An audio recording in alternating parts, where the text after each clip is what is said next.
Donald Trump আর Benjamin Netanyahu 2.5 ঘন্টা ধরে রুদ্ধদ্বার বৈঠক করলেন।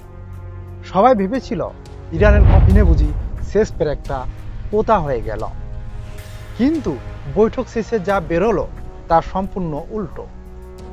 কেন নেতানিয়াহুকে খালি হাতে ফিরতে হলো? কেন ট্রাম্প তার পুরনো বন্ধুর আবদারে সোজাসুজি না করে দিলেন? আজকের এই বিশদ বিশ্লেষণে আমরা সেই পর্দার পিছনের আসল খেলাটা ধরব। শেষ পর্যন্ত সঙ্গে থাকুন। নমস্কার, আমি সূর্য দাস। আমি বর্তমানে গবেষণার সঙ্গে যুক্ত আছি। দেখুন, ট্রাম্প নিজেকে ভাবেন মাস্টার অব দ্য ডিল, আর নেতানিয়াহু মনে করেন তিনি যুদ্ধের ঈশ্বর। ইসরায়েলি প্রধানমন্ত্রীর একটাই দাবি ছিল, আমেরিকা যেন এক্ষুনি ইরানে সরাসরি হামলা চালায়, অথবা এমন কোনো চরম সীমা বেঁধে দেয় যাতে তেহরান গুড়িয়ে যায়। কিন্তু ট্রাম্প এখন আর আগের ট্রাম্প নেই। তিনি একজন জাত ব্যবসায়ী। তিনি জানেন যুদ্ধ মানে ট্রিলিয়ন ট্রিলিয়ন ডলারের লোকসান। ট্রাম্প চাইছেন ইরানের সাথে এমন একটা রফা করতে যাতে তিনি গোটা বিশ্বকে দেখাতে পারেন, দেখো, আমি বাইডেনের মতো যুদ্ধ বাড়াইনি, আমি শান্তি এনেছি, আমাকে শান্তি পুরস্কার দেওয়া হোক বা নোবেল পুরস্কার দেওয়া হোক। আপনারা খেয়াল করেছেন কি, সাধারণত এই ধরনের বড় বৈঠকের পর দুই নেতা হাসিমুখে হাত মেলান, যৌথ বিবৃতি দেন। কিন্তু এবার না কোনো প্রেস কনফারেন্স, না কোনো যৌথ ঘোষণা। উল্টে ট্রাম্প বলে দিলেন মিটিং ভালো হয়েছে, কিন্তু কোনো চূড়ান্ত সিদ্ধান্ত হয়নি। 2.5 ঘন্টা কথা বলার পর সিদ্ধান্ত না হওয়া মানেই হলো ভেতরে চরম অশান্তি হয়েছে। ট্রাম্প পরিষ্কার বুঝিয়ে দিয়েছেন যে আমেরিকার পররাষ্ট্রনীতি তেল আবিব থেকে নয়, বরঞ্চ ওয়াশিংটন থেকেই ঠিক হবে। এবার আসা যাক আসল পেঁচে। একদিকে ট্রাম্প মুখে শান্তির কথা বলছেন, আর ঠিক সেই সময়ে পেন্টাগন কি করছে জানেন? আমেরিকা তাদের দ্বিতীয় এয়ারক্রাফট ক্যারিয়ার বা বিশাল রণতরী বহরকে পারস্য উপসাগরের দিকে পাঠিয়ে দিয়েছে। দ্য ওয়াল স্ট্রিট জার্নাল এই খবর নিশ্চিত করেছে। এটা কেন? ট্রাম্প আসলে গুড কপ ব্যাড কপ গেম খেলেছেন।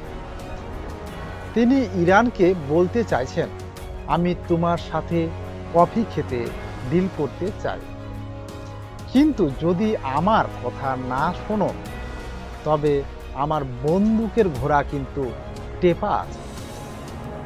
একটা এয়ারক্রাফট ক্যারিয়ার মুভ করার খরচই হলো কোটি কোটি ডলার। আমেরিকা নিশ্চয়ই সমুদ্র ভ্রমণের জন্য এই টাকা খরচ করছে না। এটা হলো চরম মনস্তাত্ত্বিক চাপ। কিন্তু সমস্যা হলো ইরানও গত 40 বছর ধরে এই চাপ দেখছে। তাদের চামড়া এখন অনেক মোটা। একটা রণতরী দেখে তারা ভরকে গিয়ে নিজেদের সার্বভৌমত্ব বিক্রি করে দেবে, এমনটা ভাবা হবে চরম বোকামে। ইরান কিন্তু হাত গুটিয়ে বসে নেই। ইরানের প্রভাবশালী নেতা আলী সামখানি গতকাল সরাসরি হুঙ্কার দিয়েছেন। তিনি বলেছেন পারমাণবিক ইস্যু নিয়ে কথা হতে পারে, কিন্তু মিসাইল কখনো না। কেন ইরান মিসাইলের ব্যাপারে এত অনড়? কারণ তারা মুয়াম্মার গাদ্দাফির লিবিয়ার দশা দেখেছে। ইরান জানে যদি তাদের কাছে শক্তিশালী দূরপাল্লার ক্ষেপণাস্ত্র না থাকে তবে আমেরিকা বা ইসরায়েল তাদের উপরে হামলা করতে দুবার ভাববে না। বর্তমানে ইরানের কাছে এমন কিছু হাইপারসোনিক মিসাইল আছে যা সরাসরি তেল আবিব বা আমেরিকার মধ্যপ্রাচ্যের ঘাঁটিগুলোকে তছনছ করে দিতে পারে।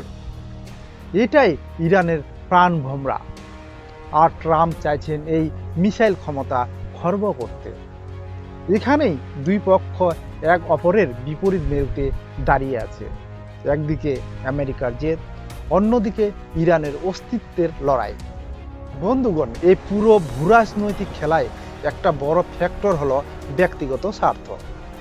নেতানিয়াহুর গদি এখন টালমাটাল। ইসরায়েলের ভেতর তার বিরুদ্ধে বিক্ষোভ হচ্ছে। তিনি জানেন যুদ্ধ যদি না থাকে তবে তার প্রধানমন্ত্রিত্ব থাকবে না। তাই তিনি ট্রাম্পকে যুদ্ধের ফাঁদে ফেলতে মরিয়া। অন্যদিকে ট্রাম্পের হাতে সময় কম। তাকে বিশ্বকে দেখাতে হবে তিনি বাইডেনের চেয়ে অনেক বেশি ক্ষমতাধর এবং সফল রাষ্ট্রনায়ক। কিন্তু ট্রাম্প দেখেছেন চীন এবং রাশিয়ার সাথে প্রতিযোগিতায় আমেরিকা এখন হাঁপিয়ে উঠছে। এই অবস্থায় মধ্যপ্রাচ্যে আরও একটা দীর্ঘমেয়াদী যুদ্ধে জড়িয়ে পড়া আমেরিকার জন্য আত্মঘাতী হতে পারে। সেই কারণেই নেতানিয়াহুর হাজারো অনুরোধ সত্ত্বেও ট্রাম্প ইরানে হামলার সবুজ সংকেত দেননি। ট্রাম্পের এই কৌশল ইসরায়েলি মিডিয়াকেও হতাশ করেছে। দ্য জেরুজালেম পোস্টের রিপোর্টে সেই হতাশার সুর স্পষ্ট ধরা পড়েছে। বন্ধুরা, এই ছিল আজকের আলোচনা।